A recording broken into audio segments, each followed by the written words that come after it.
بسم اللہ الرحمن الرحیم۔ السلام علیکم معزز طلبہ کرام، آپ سب کیسے ہیں؟ آج ہم نور الانوار کے سبق نمبر 223 کو پڑھیں گے۔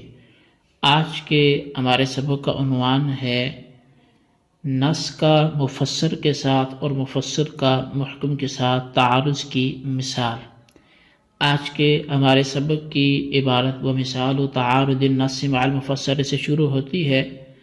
تو آج کے سبق میں ہم دو باتیں پڑھیں گے۔ ایک تو یہ کہ نص کا جب مفسر کے ساتھ تعارض ہو تو اس کی مثال کیا ہے۔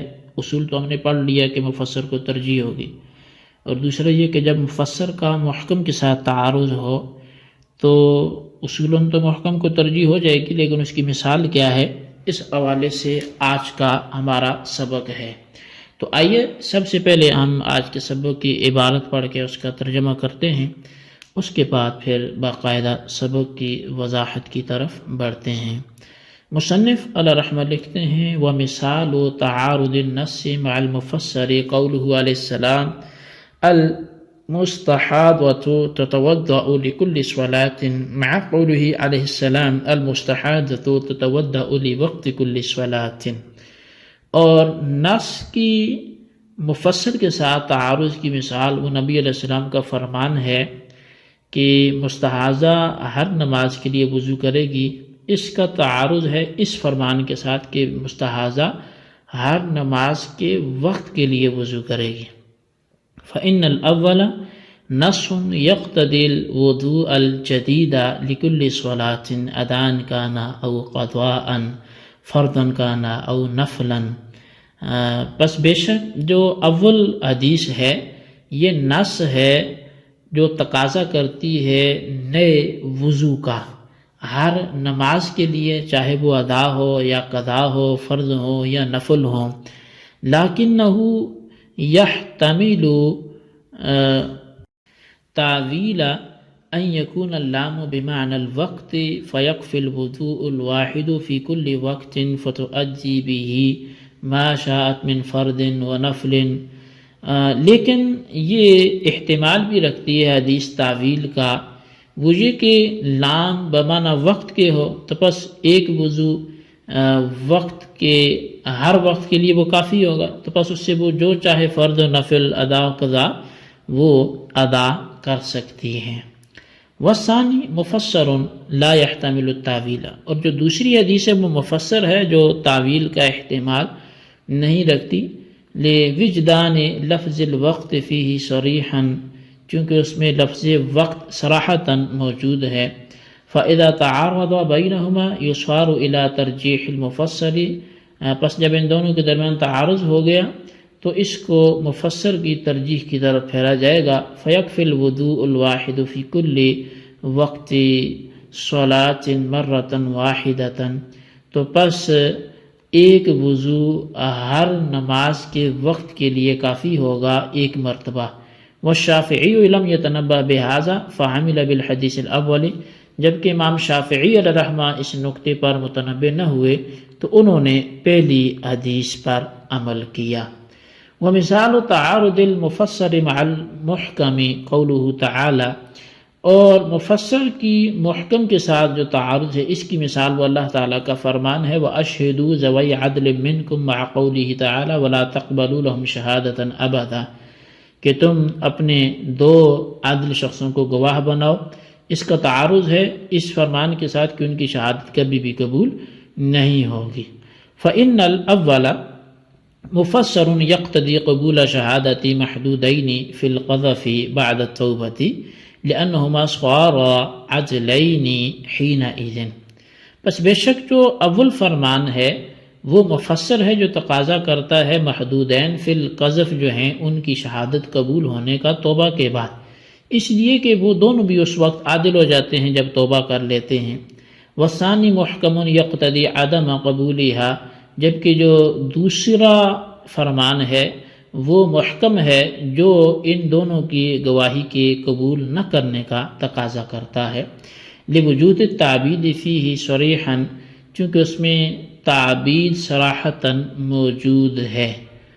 فَإِذَا تَعَارَضَ بَيْنَهُمَا يُعْمَلُ عَلَى الْمُحْكَمِ هَكَذَا فِي كُتُبِ الْأُصُولِ، پس جب ان دونوں کے درمیان تعارض ہوا تو محکم پر عمل کیا جائے گا، اور ایسی ہی اصول کی کتابوں میں موجود ہے۔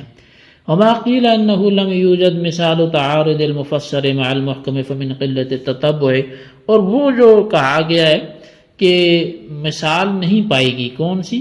مفسر کی محکم کے ساتھ تعارض کی مثال نہیں پائے گی، یہ جو کہا گیا ہے یہ قلت تتبع کی وجہ سے ہے، یعنی جستجو کے کم ہونے کی وجہ سے ہے۔ جی طلبہ کرام، یہ ہمارے آج کے سبق کی عبارت اور اس کا ترجمہ تھا جو آپ نے سماعت کیا۔ تو چونکہ جیسے پہلے ذکر کر دیے گئے، آج کے سبق میں ہم نے دو باتیں پڑھنی ہیں۔ ایک مفسر کے ساتھ نص کی جب تعارض ہوگا تو اس میں نص پر غلبہ دیا جائے گا، مفسر کو اس کی مثال پڑھیں گے، اور دوسرا جب مفسر اور محکم کا تعارض ہوگا تو محکم کو ترجیح ہوگی، تو اس کی مثال بھی ہم پڑھیں گے۔ تو اس سبق کی آئیے ہم وضاحت کرتے ہیں۔ تو سب سے پہلے ہم اس حوالے سے پڑھتے ہیں کہ جب نص کا تعارض مفسر کے ساتھ ہو جائے تو اس صورت میں پھر کیا مثال ہے۔ شارح نے فرمایا کہ نص اور مفسر کے درمیان تعارض کی مثال رسول اکرم صلی اللہ علیہ وسلم کی ان دو حدیثوں کے درمیان تعارض کا واقع ہونا ہے۔ نمبر 1، المستحاضۃ تتوضأ لکل صلاۃ، مستحاضہ عورت ہر نماز کے لیے وضو کرے، اور نمبر 2، المستحاضۃ تتوضأ لوقت کل صلاۃ، کہ مستحاضہ ہر نماز کے وقت کے لیے وضو کرے۔ ان دونوں احادیث میں سے پہلی حدیث نص ہے، ہر نماز کے لیے نئے وضو کا تقاضا کرتی ہے، خواہ نماز ادا ہو یا قضا ہو، فرض ہو یا نفل ہو۔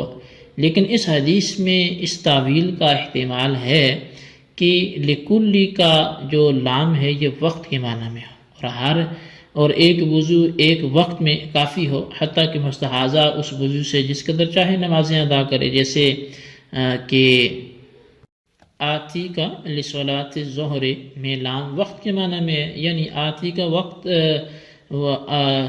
وقت صلاۃ الظہر، یعنی کہ میں تیرے پاس ظہر کی نماز کے وقت میں آؤں گا۔ مگر چونکہ اس طویل پر یہ اعتراض کیا جا سکتا ہے کہ لام حرف ہے اور وقت اسم ہے، اور حرف کو اسم کے لیے مجازن استعمال کرنا درست نہیں ہے، اس لیے بہتر تعبیر یہ ہے کہ یہاں مضاف یعنی لفظ وقت مقدر مانا جائے، اور تقدیری عبارت یہ ہو لوقت کل صلاۃ۔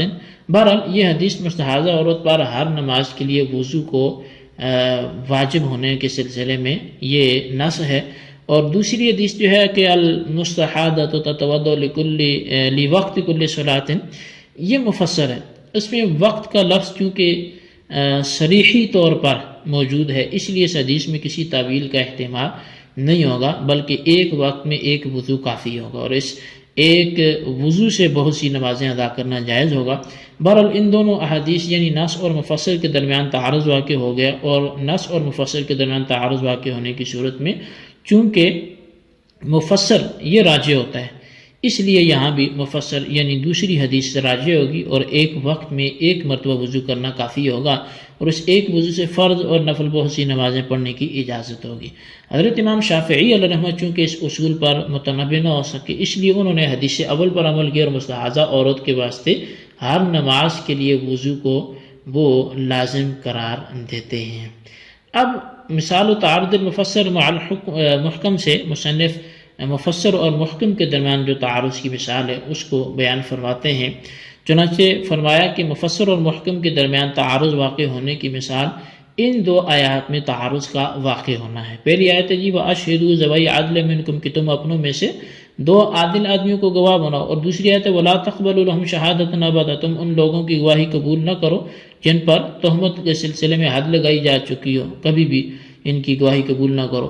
ان دونوں آیات کے درمیان تعارض اس طور پہ ہے کہ پہلی آیت مفسر ہے، اور یہ اس بات کا تقاضا کرتی ہے کہ جن لوگوں کو حد قذف لگائی جا چکی ہو اگر وہ توبہ کر لیں تو ان کی گواہی قبول کر لی جائے گی، کیونکہ توبہ کے بعد دونوں محدود فی القذف عادل ہو گئے ہیں، اور عادلوں کے بارے میں فرمایا گیا کہ وَأَشْهِدُوا ذَوَيْ عَدْلٍ مِنْكُمْ یعنی دو عادل آدمیوں کی گواہی قبول کرو، ان کو گواہ بناؤ، اور گواہ بنانے کے لیے یہ بات لازم ہے کہ ان کی گواہی قبول کی جائے گی۔ بس اس آیت مفسرہ سے یہ بات ثابت ہوگی کہ محدودین فی القذف کی گواہی بھی قبول ہوگی۔ اور دوسری آیت وَلَا تَقْبَلُوا لَهُمْ شَهَادَةً ابدا سے یہ محکم ہے اور یہ اس بات کی مقتضی ہے کہ محدودین فی القذف کی گواہی قبول نہ کی جائے، کیونکہ اس آیت میں لفظ ابدا جو تعبید اور ہمیشگی پر دلالت کرتا ہے وہ صراحتاً آ گیا ہے، اور یہ اس بات پر دلالت کرتا ہے کہ محدود فی القذف کی گواہی توبہ کے بعد بھی قبول نہ ہو۔ بہرحال ان دونوں آیتوں کے درمیان تعارض واقع ہو گیا، اور مفسر اور محکم کے درمیان تعارض واقع ہونے کی صورت میں چونکہ محکم پر عمل ہوتا ہے، اس لیے محدودین فی القذف کے سلسلے میں دوسری آیت جو محکم ہے اس پر عمل ہوگا، اور محدودین فی القذف کی گواہی توبہ کے بعد بھی قبول نہیں ہوگی۔ شارح فرماتے کہ اصول کی کتابوں میں اسی طرح مذکور ہے، اور شارح نے دوسری بات یہ فرمائی کہ بعض حضرات علماء کا یہ کہنا ہے کہ مفسر اور محکم کے درمیان تعارض کی مثال موجود نہیں ہے، یہ ان کے تتبع اور تلاش کی کمی کی وجہ سے ایسا ہے، ورنہ اگر ایسا ہی ہوتا تو مذکورہ مثال کہاں سے ذکر کی گئی؟ ظاہر ہے یہ بھی ان کے درمیان تعارض کی ہی مثال تھی۔ جی طلبہ کرام، یہ ہمارے آج کے سبق کی عبارت ترجمہ وضاحت تھی، اس کو اچھی طرح سمجھیں، اس کے خلاصے کو رجسٹر پر لکھیں، بالخصوص ان سوالات کے جوابات ہیں۔ سوال نمبر 1 یہ ہے کہ نص اور مفسر کے درمیان تعارض کی مثال پیش کریں، اور سوال نمبر 2 یہ ہے کہ مفسر اور محکم کے درمیان تعارض کی مثال لکھیں۔ اللہ تبارک و تعالیٰ سے دعا ہے جو کچھ ہم نے پڑھا سنا اسے یاد رکھنے، اسے دوسروں تک پہنچانے کی توفیق نصیب فرمائے، آمین بجاہ نبی الامین صلی اللہ علیہ وسلم۔